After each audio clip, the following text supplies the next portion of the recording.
하나님 말씀 누가복음 24장 1절로 12절까지 말씀. 안식 후 첫날 새벽에 이 여자들이 그 준비한 향품을 가지고 무덤에 가서 돌이 무덤에서 굴러 옮겨진 것을 보고 들어가니 주 예수의 시체가 보이지 아니하더라. 이로 인하여 근심할 때에 문득 잘나는 옷을 입은 두 사람이 곁에 섰는지라. 여자들이 두려워 얼굴을 땅에 대니 두 사람이 이르되 어찌하여 살아있는 자를 죽은 자 가운데서 찾느냐. 여기 계시지 않고 살아나셨느니라. 갈릴리에 계실 때에 너희에게 어떻게 말씀하였는지를 기억하라. 이러시기를 인자가 죄인의 손에 넘겨져 십자가에 못 박히고 제3일에 다시 살아나야 하리라 하셨느니라 한데 그들이 예수의 말씀을 기억하고 무덤에서 돌아가 이 모든 것을 열한 사도와 다른 모든 이에게 알리니 이 여자들은 막달라 마리아와 요한나와 야고보의 모친 마리아라. 또 그들과 함께한 다른 여자들도 이것을 사도들에게 알리니라. 사도들은 그들의 말이 허탈한 듯 들려 믿지 아니하나 베드로는 일어나 무덤에 달려가서 구부려 들여다 보니 세마포만 보이는지라. 그 된 일을 놀랍게 여기며 집으로 돌아가니라. 아멘. 예수님께서 다시 살아나셨습니다. 할렐루야.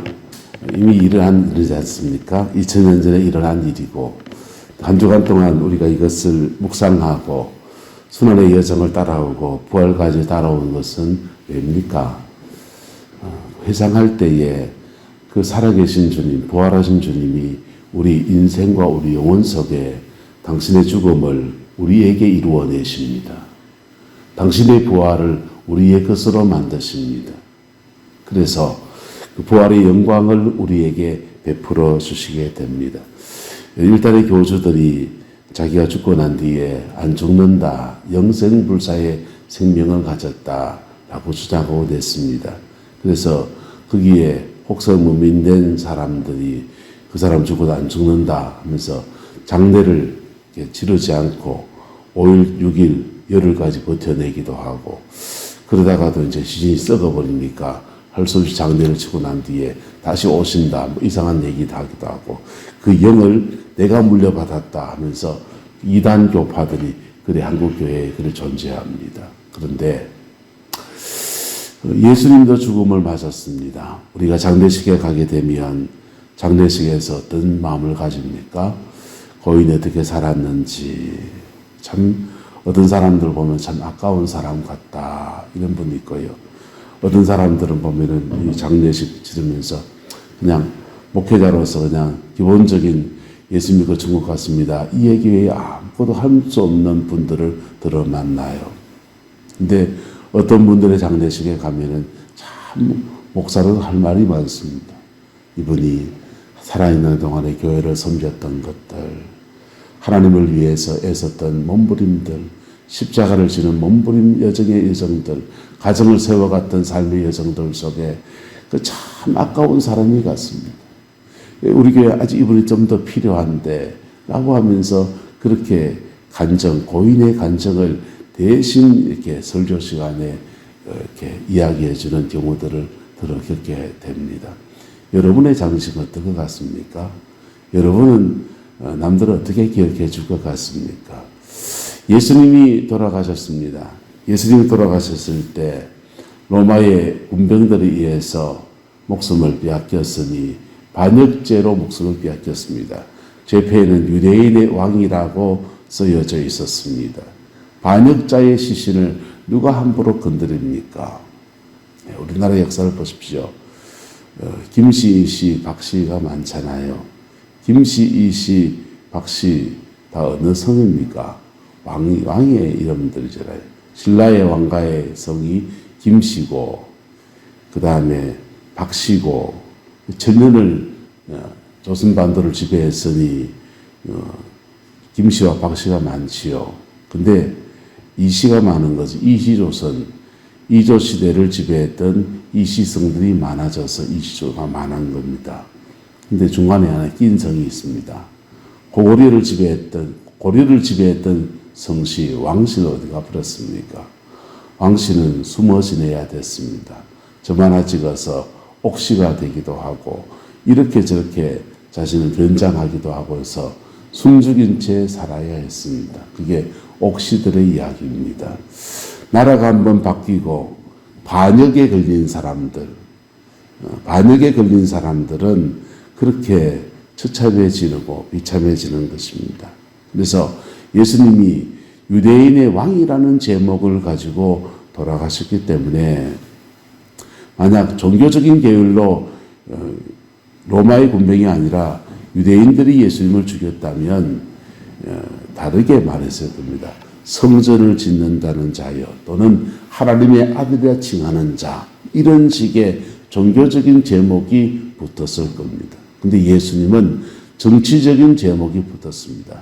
유대인의 왕이 되려고 했다라고 하는 제목이었습니다. 반역죄로 죽은 자였기 때문에 아무도 그의 죽음 자리에 시신을 내어달라, 향품으로 가지고 장례를 치르게 해달라 이렇게 말하기가 대단히 어렵습니다. 왜냐하면 본인들도 살아야 되니까요. 그런데 용기를 낸 여인들이 나옵니다. 이 여자들이 그 준비한 향품을 가지고 무덤에 갔다 했습니다. 장례가 끝나고 난 뒤에 향품을 가지고서 무덤에 가서 유대인의 장례법대로 모략을 바르고 뭘 하고 부장품을 넣어서 시신을 제대로 처리해 드리려고 향품을 가지고 달려갔습니다. 그런데 가보니까 무덤은 돌이 울려지고 옮겨져 있고 예수님의 시체가 보이지 않았다 했어요. 필요 없는 짓을 한 것입니다. 향품이 필요 없습니다. 예수님 부활하시는 무슨 향품이 필요합니까? 이 향품은 주님이 살아계실 때에 한 여인이 예수님의 머리에 발에 부으면서 장례를 미리 준비해주고 그 예수님의 죽음을 넘어서 생명의 역사가 온 세상에 널리 퍼질 것을 살아있을 때 미리 다 했습니다. 오히려 죽고 난 뒤에는 예수님의 경우에는 향품이 필요 없습니다.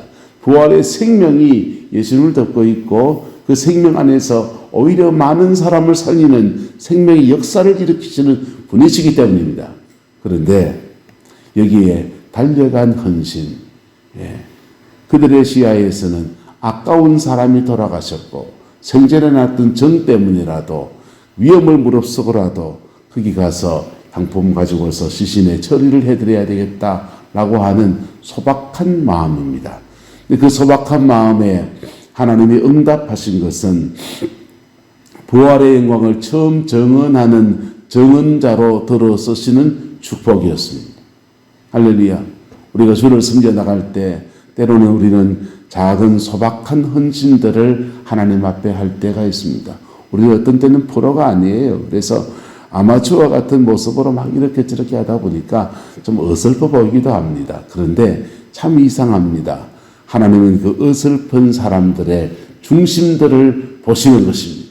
그리고는요, 그 중심들 속에서 그에게 선물로 주시는 것은 이 막달라 마리아 이 여인들의 경우에는 부활의 첫 정인이 되는 은총과 축복이었습니다. 이들이요, 이 부활의 모든 역사들을 다 본 것 아니에요.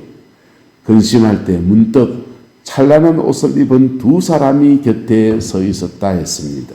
천사들이죠. 여자들이 두려워서 얼굴을 땅에 대었는데 두 사람이 말합니다.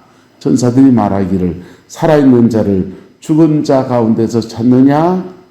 여기 계시지 않고 살아나셨느니라. 갈릴리에 계실 때에 너희에게 어떻게 말씀하셨는지를 기억하라 하면서 천사들을 만나게 되었고 천사들을 통해서 메시지를 들었습니다. 그리고 또 말합니다. 인자가 죄인의 손에 넘겨져 십자가에 못 박히고 제3일에 다시 살아나야 하리라 하셨느니라 한데 이렇게 말합니다. 그들이 그때서야 누구의 말씀을 기억하고 예수님의 말씀을 기억하고 천사들을 통해서 증언한 그것을 통해서 정작 기억한 것은 체험이 아니고 누구의 말씀, 예수님의 말씀을 기억했다 했습니다.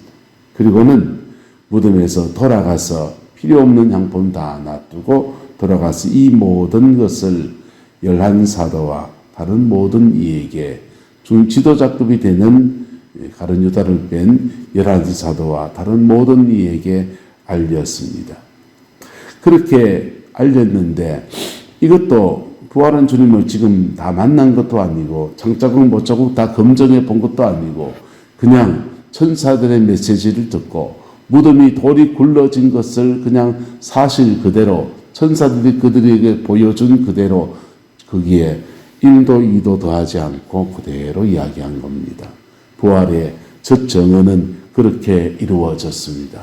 그런데 이 정언을 듣고 다른 사람들은 허탄한 듯이 들려 믿지 아니했다 했어요. 근데요, 베드로는 일어나 무덤에 뭐했다? 달려갔다. 구부려 들여다 봤다. 근데 세마포만 보였다 했습니다. 베드로는 이거 믿겠습니까? 사도들은 그들의 말이 뭐한 듯이 들려서 허탄한 듯이 들려서 허탄한 듯이 들렸다 했어요. 예수님 십자가에 죽을 때까지 끝까지 따라간 제자가 요한 사도입니다. 요한 사도도 허탄한 듯이 들리고 죽는 거 다 봤는데 그리고 베드로도 허탄한 듯이 들렸을 겁니다. 하지만 무덤에 돌이 굴러갔다 안 굴러갔다? 굴러갔다 그리고 세마포만 보인다 그러고 시신은 없어졌다고 하니 사도 베드로 예수님 부인 3번 부인하고 마지막 저주까지 했던 사람입니다. 그런 현장 안에 맞닥뜨리기 무서운 사람이에요.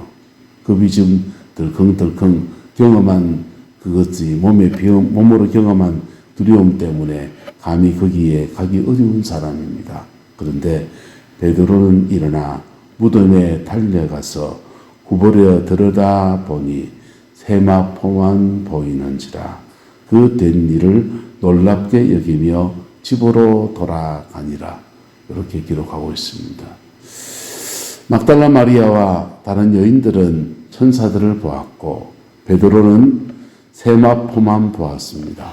그런데 이렇게 소박한 헌신, 할 도리라도 해야 되겠다라고 하는 그런 마음들, 이 마음들에 주님이 응답하신 것은 놀라운 역사였습니다. 다른 성경에 보면 부활의 주님을 직접 경험한 사건들이 등장하기 시작하는데 첫 번째 부활의 주님을 만난 사람은 막달라 마리아입니다. 두 번째 부활의 주님을 만난 사람은 사도 베드로입니다. 여러분, 우리는 인생을 살면서 어차피 지난 일이야. 할 수 없는 일이지 그저 흘러가는데 흘러가는 거 나라도 살아야지. 이게 인간의 본성이에요. 그런데 그 순간에도 사람과 사람 사이의 신의와 사람의 도리를 하려고 한 사람들이 있습니다. 무슨 종교적인 열망을 가지고서 주님이 부활할 것이야. 3일째는 반드시 부활할 것이야. 이런 걸 믿고 쫓아간 거 아니었어요. 그저 사람들이 해보려고. 소박한 헌신을 해보려고. 그저 망자의 마지막 여정에 그냥 장례의 마지막 의식들을 좀 섬겨보려고 그랬던 사람들이었습니다. 근데 그들에게 주님이 베푸신 은혜는 부활한 주님을 만나는 은혜였고 그 안에서 부활한 주님은 낮에 말씀드리겠지만 가는 데마다 자꾸 성령을 부어줘요. 왜 성령을 부어주냐? 십자가에 죽으시고 부활하시고 두 가지 사건을 통해서 오고 가는 인류의 모든 죄를 사하는 구속의 역사를 완성하셨거든요. 그래서 구속의 역사를 완성하신 주님은 그 다음부터는 완성되었으니까 뭐가 와야 됩니까? 성령, 죄사함 받은 자에게 성령이 부어지는 거예요. 성령이 부어지는데 부활하신 주님이 성취하실 때까지 성령을 부어준 사람들은 어떤 사람들이냐? 생전에 자기를 따라다니면서 복음을 믿고 회개한 중생한 그 사람들. 그들은 살아있는 동안에, 예수님 살아계신 동안에 말씀 듣고 깨닫고 회개하고 돌이켜 새 삶을 살기로 했다는 중생한 사람들이에요. 그런데 십자가의 구속사건과 부활사건이 아직 완성되지 않았기 때문에 성령이 그들 속에 계시지 않았더라 그랬습니다. 근데 부활하신 주님은 당신의 부활을 증언하시고는 그 제자들에게 계속해서 성령을 부어주십니다. 그 성령을 받은 사람들,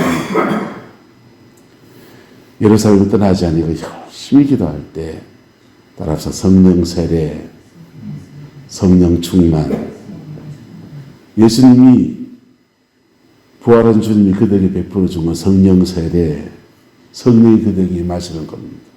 근데 오순절날 그들이 열심히 기도할 때 성령 충만이 와요. 성령 충만이 왔을 때 성령 세례와 성령 충만이 어우러지면서 모든 사람들에게 구원의 소식을 전하는 아름다운 역사가 펼쳐지게 되었습니다. 그 시작은 예수님이 하셨지만 인간의 그 반응은요, 그게 응답한 소박한 사람돌이 하려고 하는 데서 그 부활의 주님을 만나는 시작이 펼쳐지게 되었습니다. 저와 여러분, 우리가 교회를 섬기는데 우리는 때로는 참 소박한 헌신을 할 수밖에 없는 그런 모습을 가집니다. 작은 일에 충성하듯이 그렇게 주를 섬겨갑니다. 그런데요, 하나님은요, 그렇게 프로들의 말을 듣지 않습니다. 왜냐하면요, 하나님은 중심을 받으시는 분이시기 때문입니다.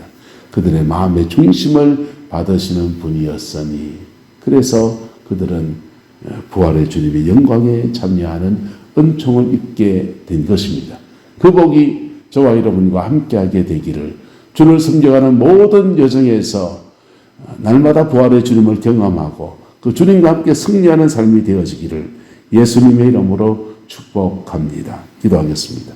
좋으신 아버지 하나님, 주님의 은혜와 사랑을 감사합니다.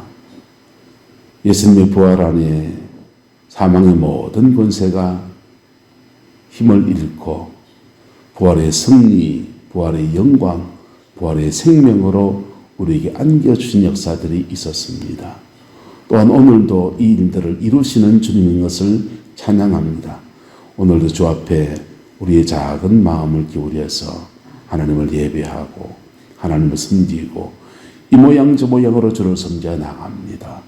우리의 헌신은 때로는 때도 묻어 있고 우리의 마음에는 또는 때로는 어리석은 마음들도 묻어 있지만은, 그러나 이 우리의 중심만은 하나님을 사랑하는 마음, 교회를 사랑하는 마음뿐입니다. 주님 받아주셔서 복되게 사용하여 주시고 부활의 영광이 운행하는 아름다운 역사로 오늘 우리 내남제일교회를 축복하여 주옵소서. 사망의 모든 권세가 끊어지게 하시고 부활의 생명과 부활의 영광과 부활의 존귀함이 풍성하게 역사하여 주옵소서. 여호와께서 한없는 은혜와 사랑으로 함께해 주시기 원합니다. 예수님의 이름으로 축복하며 기도드리옵나이다. 아멘.